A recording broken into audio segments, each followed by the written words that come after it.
Fake kiwi products worth over 80 million naira destroyed in Awka.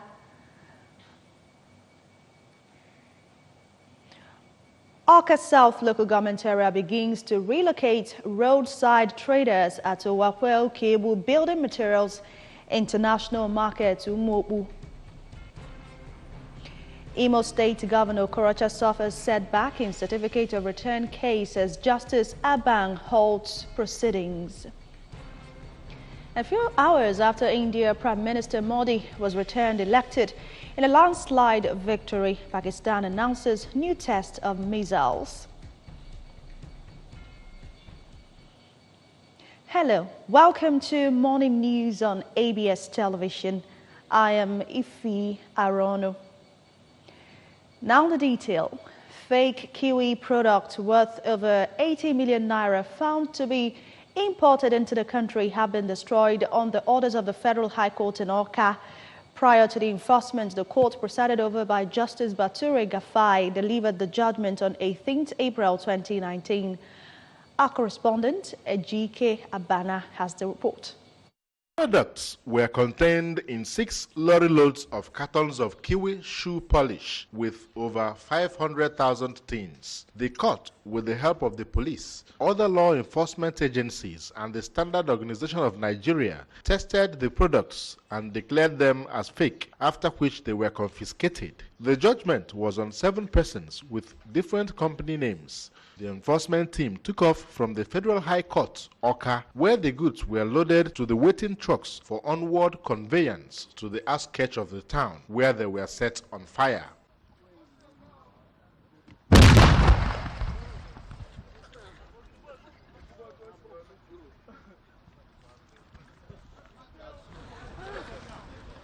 Addressing the press shortly after the exercise, Barrister Tabo Aneto counselled to ASCO Limited, the company with franchise to import the Kiwi brand, said that they obtained a court order to prosecute the matter, which led to the court victory, adding that the company will hopefully continue to win the fight against people faking their products. When we got the unpopular order, we went to SON. And some conducted laboratory tests to distinguish, because if you see the original product and the fake product, there is a very slight difference. In fact, it will be almost impossible for you to discover any difference between the fake and the original. It is the officials of SON, that is Standard Organization of Nigeria, that came through the laboratory tests and the techniques. They were able to distinguish, and they've also produced a report showing the fake and the original kiwi products. The managing director of ASCO Limited, Chief Sam Anyamutako, thanked the court for ruling in their favor, appreciated law enforcement agencies and the media for their help in the fight against fake products, stressing that they are battle ready to combat and sustain the fight against fake products in the markets. First of all, I have to thank the federal government and also the court for giving this wonderful judgment that enables us to execute the burning of this fake kiwi publicly. And also, I will use the opportunity to thank the press and the police for the beautiful job they have been doing by helping my company for fight against anti-counterfeit or fake kiwi in Nigeria. In Awka, Ejike Abana, ABS News. Now, do you know that climate change affects food production, storage, nutrition, and healthy living generally?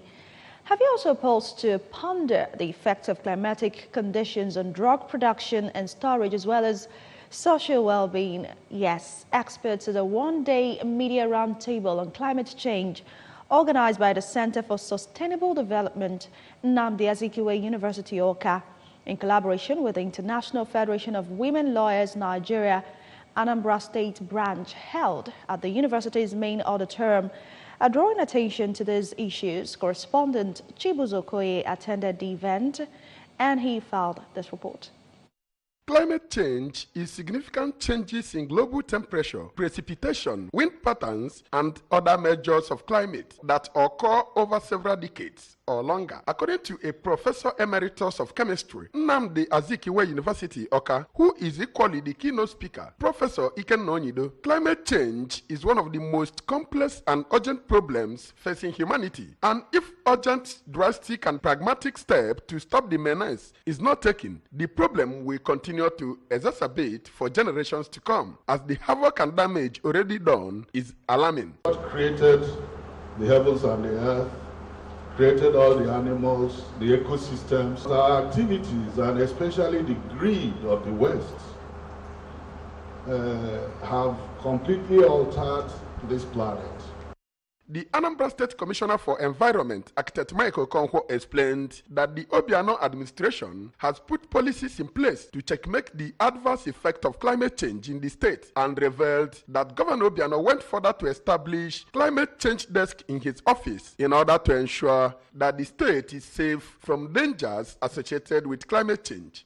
So we have also instituted maintenance of our forest reserves, which the Vice Chancellor Nnamdi Azikiwe University, Oka, Professor Joseph Ahaneku, represented by the Deputy Vice Chancellor Administration, Professor Carol Arizumobi, said that all the activities leading to the production of excessive carbon dioxide must be checked and stopped to avoid imminent catastrophe. The Director, Center for Sustainable Development, Nnamdi Azikiwe University, Oka, Professor Felicia Anyogu, in her welcome address, pointed out that the aim of the roundtable is to brainstorm on a broad spectrum of climate change systems and environmental impact research issues, and to foster cross-disciplinary links towards contributing to the attainment of a national environment that is free from climate change impacts in Nigeria. International Day aims at leveraging knowledge and spread of the dependence of our food systems, nutrition and health on biodiversity and healthy ecosystems.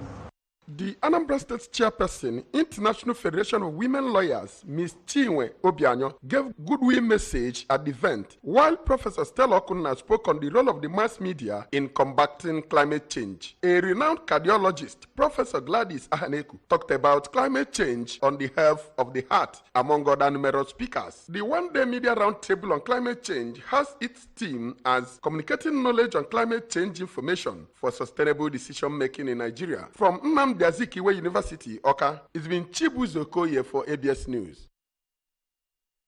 Traders by the roadsides along Owapel Cable Building Materials International Market Umuopu off Enugu-Onitsha Expressway, Oka, have been advised to evacuate their goods and services from the road or risk confiscation.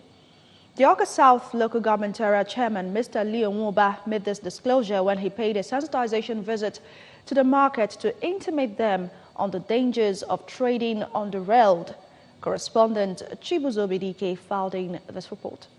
According to Mr. Nwuba, the visit is imperative due to the fast pace of the construction work on the Enugu-Onitsha Expressway, which, when completed, will witness heavy vehicular movement. Thus, the need to relocate the traders on the roadside into the market to ensure that no life is lost while trading, and called on them to evacuate their goods within 1 week, stating that all the effort is geared towards reducing casualties on the road. Continuing, the Oka South boss said the council had since last year issued an evacuation notice to the said traders and warned that anyone who fails to adhere to the directive will have their goods and services impounded, and said that the council is committed to ensuring that all markets under its watch will meet up to international standards. Excellency, the governor for Anambra State, Chief Dr. Willie Obiano, abhors street trading.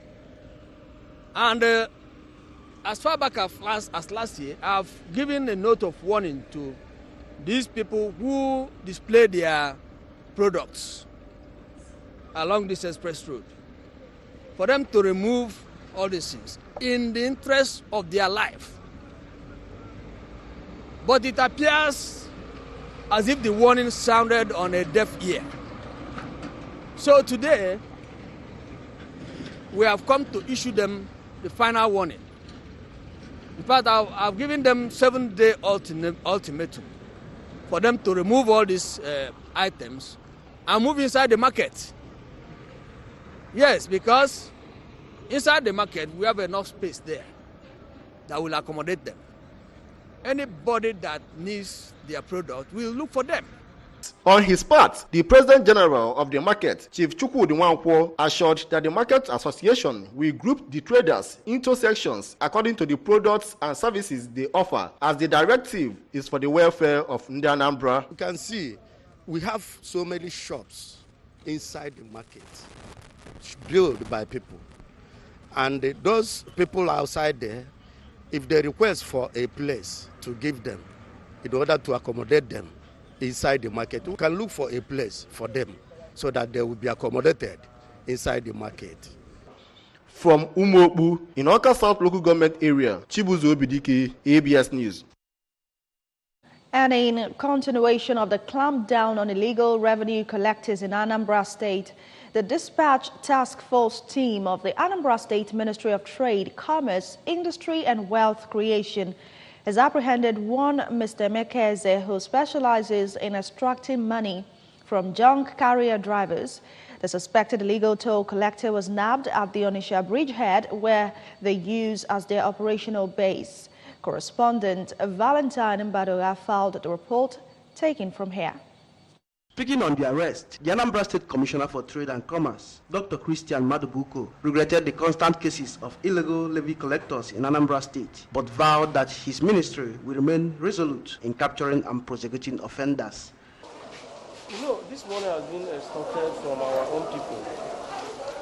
People should stand their ground that they are not going to pay this levy because the state government placed the ban on it. That is the problem. When they come to Mr. ABCD and demand for payment, then we refuse to pay. In an interview, the suspect confessed to the crime and said they were employed by one Mrs. Jeku Scrab, who settles them on daily basis. Mr. Eze, an indigene of Ebonyi State, disclosed that they collect the sum of 5,500 naira from every truck carrying scrap, adding that the activity goes on 24 hours of the day.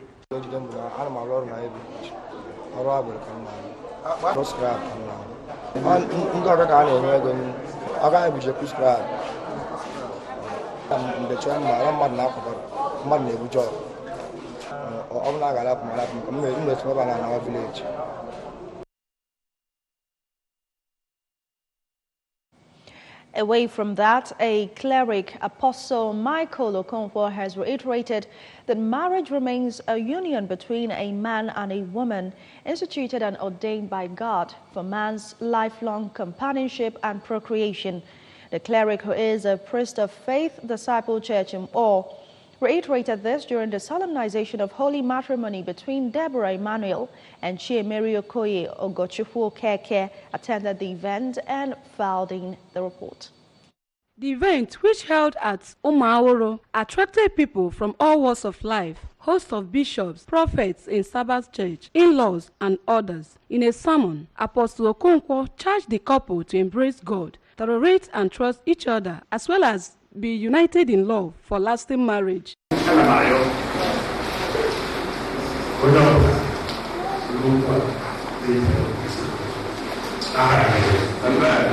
Joining the couple, priest of Holy Sabbath of New Covenant Mission, Ezira, Reverend Iken Nibe, urged the wife to honor and respect her husband always, and husband to love, protect and care for the wife, as according to him, love is one of the most important things in marriage. Expressing their joy, the parents of the groom, Reverend Ambassador and Mrs. Moses Okoye from Umawolo, and that of the bride, Pastor and Mrs. Okoye Emmanuel from Emoha in Rivers State, advised the couple to imbibe the spirit of endurance and prayed for God's wisdom and strength on them. In their vote of thanks, the newly wedded couple, Mr. and Mrs. Chiemeri Okoye, said that their joy was immeasurable and thanked God for making their dreams come true, praying God to guide and direct them as they embark on the marriage journey. I pray that God strengthens us, grants us life and peace and abundance, give us love, joy and happiness to live together. I am very, very grateful for them, and I wish them very happy. Among the people that graced the occasion include the Deputy Speaker, Anambra State House of Assembly, Honorable Harford Oseke, traditional rulers of Umuawulu and Nibo, among others. From Umuawulu, in Awka South Council area, Ogochukwu Okeke reports with ABS News.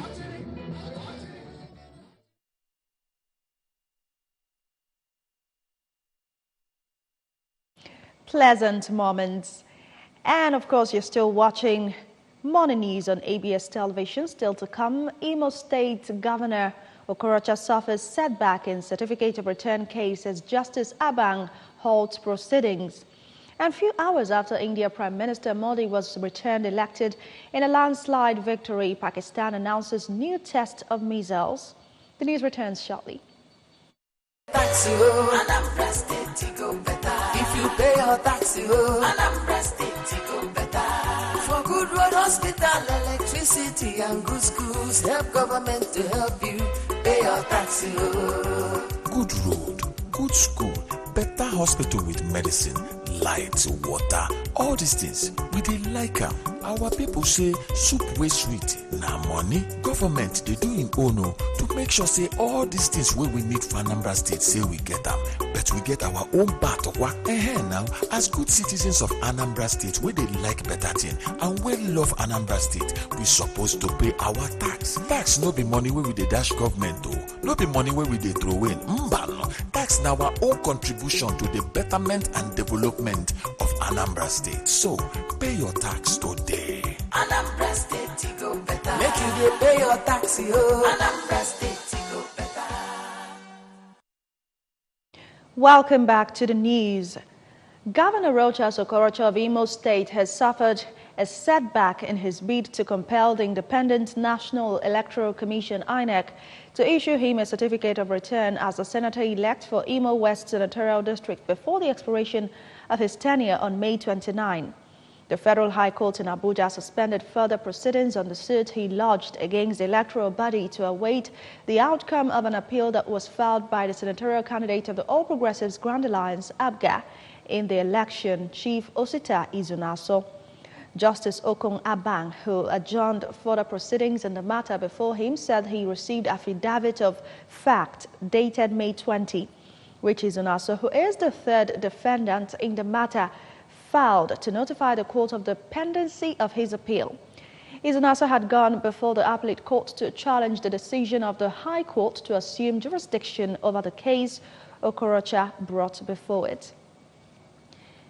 And the quantum of investment in the Nigerian economy by Chinese companies has hit $20 billion. The President of China Chambers of Commerce in Nigeria, Mr. Ye Xunjing, has disclosed.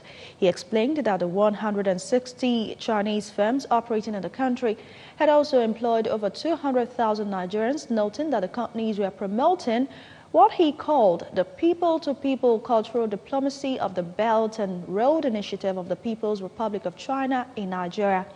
Speaking to journalists in Abuja, Xu Jing, who is the managing director, China Geoengineering Company, stated that his company, which was established in Nigeria in 1983, had offices in 30 states.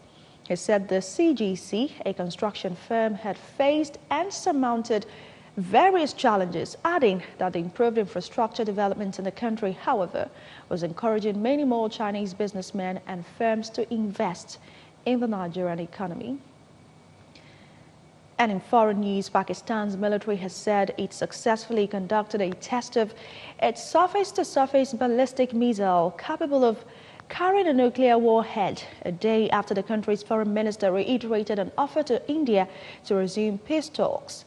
The Shaheen, the second missile test fired yesterday, can carry both conventional and nuclear warheads to a range of up to 1,500 kilometers. The test comes as tensions between India and Pakistan remain high after a military standoff earlier this year that saw both countries launch air attacks on each other's territory, in which an Indian fighter jet was shot down in an aerial dogfight. India launched its attack on Pakistani soil on February 26, days after a deadly attack in Pulwama in Indian-administered Kashmir earlier that month that Indian authorities blamed on Pakistan. India claimed to have destroyed a training camp run by armed group Jaish al-Mohammed JM, but revelations show that the site revealed little evidence to support the claim. At least 4 Indian bombs appeared to land close to a jam around school, wounding 1 man. And now sports news. No fewer than 1,600 national and international athletes have so far registered to compete at the 7th edition of the annual Opepe 10-kilometer road race in Edo State, scheduled to hold tomorrow. Its head of registration, Yusuf Ali, said at an interview in Auchi that 42 international athletes from various countries in Africa are expected to participate in this year's event. Ali said that both professional and local athletes from Nigeria had registered for the race. He also explained that a mini stadium had been constructed with facilities to ensure a hitch-free event. Do remember that you can follow news and programs on ABS from any part of the world by liking our Facebook page, and that's at ABS Radio Television. Do subscribe to our YouTube channel at youtube.com/ABS Radio Television. Follow us on Twitter and Instagram at ABS Radio TV. You can also log on to our website, and that's www.absradiotv.com. And now the main point again. Fake kiwi products worth over 80 million naira have been destroyed in Awka. Awka South local government area has begun a relocation of roadside traders at Owapel Cable Building Materials International Market, Umobu. Imo State Governor Okorocha suffers setback in certificate of return case as Justice Abang halts proceedings. And just a few hours after India Prime Minister Modi was returned elected in a landslide victory, Pakistan has announced new tests of missiles. And that's the news edited by David Okwasili. I am Ifi Arono, thanking you for being there. Good morning.